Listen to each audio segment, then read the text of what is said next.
on the day I was in 4th grade, and like we didn't really hear about it at elementary school, but it really personally affects me because my dad was actually flying, or was going to fly that day to Switzerland, and you know, he was up in the air at the time of the attacks, and so like back then, you know, he couldn't really contacted my mom as quick as nowadays with modernized cell phones and stuff. So until they turned his flight around an hour into his flight, that we didn't know if he was on one of those hijacked airplanes. On September 11th, 2001, I was living in Northern Virginia, in Stafford or Burke, Virginia, and up there, almost everyone's parents worked either at the Pentagon or in some other place in D.C.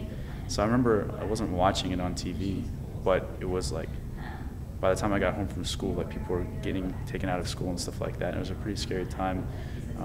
Teachers saying like they can see smoke from where we were and stuff like that. So, looking back, you know, you start to think how lucky you are, because, you know, he could have been on one of those flights that had to either fight the terrorists or might have been going to New York or something. So you gotta be grateful for what you have. But, I don't think that affected my decision to like want to be in the military. I think that's something that was always there, but it definitely served as a transformative event in a lot of people's lives. I recognize that a lot of people I'll be serving with, this was a defining moment that made them kind of want to serve their country in a more tangible way.